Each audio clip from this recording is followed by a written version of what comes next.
அவரு மக்களுக்காக இந்த ஒரு பொழுதுபோக்குக்காக பண்ற ஒரு விஷயம், தான் ரசிகர்களை சந்தோஷப்படுத்தணும் அப்படின்னு நினைச்சு பண்ண அந்த வேலைக்கே அவர் அந்த அளவுக்கு ஒரு பொறுப்பா இருக்கிறாருன்னா, ஒரு ஸ்டேட்டே அவரோட பாதையில போகணும். நம்மளை நம்பி நமக்கு ஓட்டு போட்டு நம்மளை இந்த இடத்த கொடுத்துருக்காங்கன்னு நினைச்சிட்டு இருக்க அவரு கண்டிப்பா இந்த பொறுப்பான வேலையை ரொம்ப அழகா பண்ணுவாரு. ஸோ அதனால திரும்ப திரும்ப எல்லாரும் எதிர்த்து இருக்கணும்னு சொல்லிட்டு அது ஒரு வேலையா பண்ணாதீங்கன்னு ரொம்ப கேட்டுக்கிறேன். மாற்றம் தேவை மாற்றம் தேவைன்னு சொல்லி இந்த ஒரு மாற்றம் அப்படின்ற ஒரு விஷயத்துக்காக மக்களாக நீங்க வந்து தமிழ்நாட்டில் இன்னைக்கு ஒரு பெரிய மாற்றத்தை உருவாக்கிட்டீங்க. ரொம்ப நாளுக்கு அப்புறம், ரொம்ப வருஷத்துக்கு அப்புறம் இந்த மாற்றம் வந்திருக்கு. எலெக்ஷன் முன்னாடி எப்படி விசில் சின்னத்துக்கு ஓட்டு போட்டு ஜெயிக்க வச்சீங்களோ அதே மாதிரி இப்பவும் அதே சப்போர்ட்ல தமிழக வெற்றி கழகத்தோட ஆட்சிக்கும் நீங்க சப்போர்ட் பண்ணிட்டு இருக்கீங்க. ஸோ அண்ணன் கேட்ட மாதிரி இன்னும் கொஞ்ச நாள் டைம் கொடுங்க, எல்லாமே நல்ல விஷயங்களை பண்ணுவாரு. இப்போ பண்ணிட்டு தான் இருக்கிறாரு.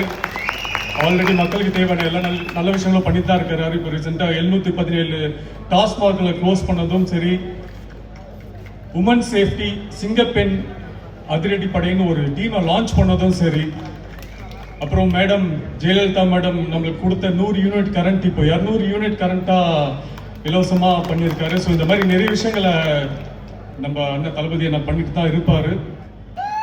நம்ம அண்ணன், நம்ம தளபதி, நம்ம சீனம், அவருக்கு நம்ம எல்லாரும் சேர்ந்து ஹாப்பி பர்த்டே விஷயம் சொல்லிடுவாங்க. ஹாப்பி பர்த்டே விஜய் அண்ணா, லவ் யூனா, லவ் யூனா, always we always love you. நான் வந்து படத்துல உங்களுக்கு ஒரு படத்துல நான் தம்பியா நடிச்சேன். ஆனா எனக்கு இப்பதான் தெரியுது இந்த தமிழ்நாட்டுல யாருமே உங்களுக்கு தம்பியா நடிக்கல, உண்மையிலேயே தம்பியா வாழ்ந்துட்டு இருக்காங்கன்னு தெரியுது. அந்த அளவுக்கு உங்க மேல ஒரு பாசம் அன்பு வச்சிருக்காங்க. அவர் எப்பவே சொல்லுவாரு, இங்க ரெண்டே கட்சிக்கு தான் போட்டி, ஒன்னு டிவிகே இன்னொன்னு டிஎம்கேன்னு சொல்லுவாரு. மக்கள் அவர் மேல வச்சிருக்க அன்பை பார்க்கும்போது ஃபியூச்சர்ல எல்லாம் இந்த போட்டி இருக்குமான்னு தெரியல, வெறும் டிவிகே தான் இருக்குமோ அப்படின்ற ஒரு நம்பிக்கை எல்லாம் வருது. ரொம்ப சந்தோஷமா இருக்கு இதெல்லாம் பார்க்கும்போது. இந்த அன்பும் இந்த பாசமும் எப்பவுமே நம்ம தளபதிக்கு நீங்க கொடுத்துட்டு இருக்கணும் நான் ரொம்ப அன்போட பணியோட கேட்டுக்கிறேன். இன்னும் கூட கூட திரும்ப திரும்ப சிவகாசிக்கு நான் வரணும்னு ஆசைப்படுறேன். மேம் கிட்ட சொல்லுங்க, வேற எந்த ஹீரோ வேணா இவரை கூப்பிடுங்க சொல்லுங்க.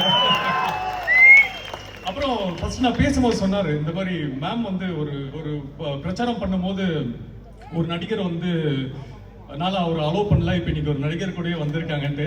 நான் சத்தியமா இங்க நடிகனா வரல, நம்ம தளபதியோட தம்பியா மட்டும்தான் வந்திருக்கேன். தளபதி தம்பி தான், நடிகன்லாம் இல்ல. நீங்க படத்துல ஸ்கிரீன்ல பார்க்கும்போது தான் நடிகர், மற்றபடி நான் உங்களோட அண்ணன், உங்க தம்பி, இதோ ஜெய் மாமா அந்த மாதிரி தான்.